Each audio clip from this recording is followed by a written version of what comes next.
Genius Kids.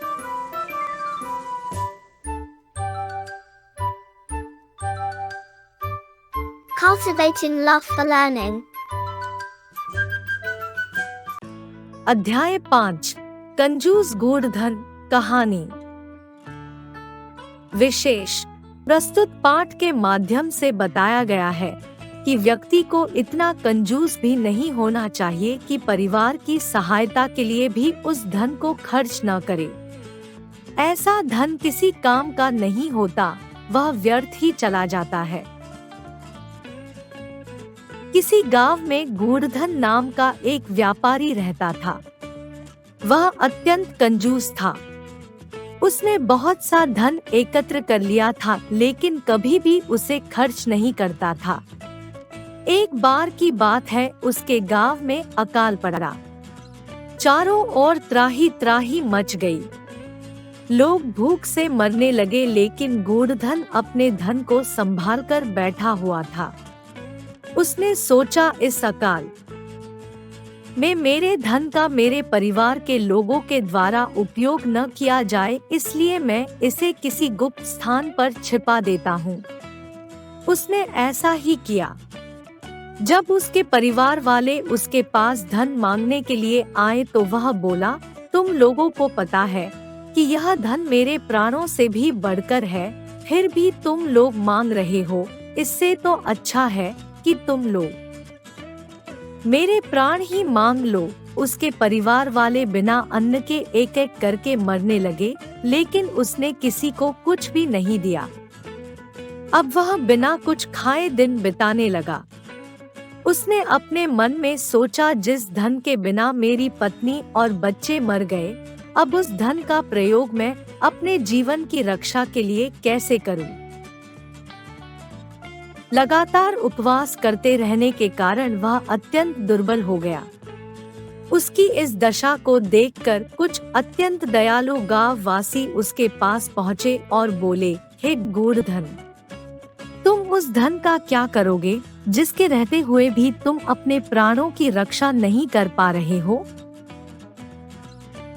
गूढ़धन बोला, अरे गांववासियों, चाहे मेरे प्राण भी क्यों न चले जाए, लेकिन मैं धन खर्च नहीं कर सकता। मेरे प्राणों की रक्षा के लिए तुम लोग कुछ उपाय करो। गांव वाले बोले, यदि तुम इस धन का प्रयोग अपने जीवन की रक्षा के लिए नहीं करोगे, तो जब तुम मर जाओगे तब तुम्हारा धन राजा या अन्य कोई व्यक्ति ले लेगा। गूढ़धन अत्यंत गर्व से बोला, वे कोई दूसरे ही मूर्ख व्यक्ति होते होंगे जिनका धन राजा या अन्य लोग ले लेते हैं। मैं तो अपना धन गले में बांधकर मरूंगा। ऐसा कहकर वह धन की पोटली लेकर समुद्र तट पर गया। वहां उसने एक नाविक से पूछा, भाई नाविक, मेरे परिवार के सभी लोग मर गए हैं। उनके शोक से व्याकुल मैं भी अपने प्राण त्यागना चाहता हूँ, लेकिन त्याग नहीं पा रहा हूँ। तुम मुझे समुद्र जल में डुबाकर मार डालो। यदि तुम लोग ऐसा करोगे तो मैं तुम्हें एक सोने का सिक्का दूंगा। नाविक ने कहा, तो सोने का सिक्का दो। गूढ़धन ने पोटली में से एक सोने का सिक्का निकाला और देने की इच्छा से उसे देखा। फिर नाविक से बोला, भाई नाविक, तपाकर शुद्ध किए गए सोने के सिक्के को मैं देने में असमर्थ हूँ। तुम मुझे बिना सिक्का लिए ही मार डालो, तुम्हें पुण्य की प्राप्ति होगी।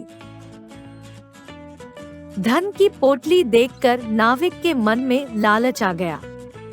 वह बोला, ठीक है, तुम मुझे सिक्का मत दो, मैं तुम्हें पुण्य के लिए ही मार दूंगा। ऐसा कहकर नाविक ने उस कंजूस को जल में डुबाकर मार डाला और धन की पोटली लेकर धनी हो गया। शब्दार्थ। एकत्र का अर्थ है इकट्ठा। अकाल का अर्थ है अनाज की कमी। त्राही त्राही का अर्थ है बचाओ बचाओ। गुप्त का अर्थ है छिपी हुई। उपवास का अर्थ है व्रत। दुर्बल का अर्थ है कमजोर।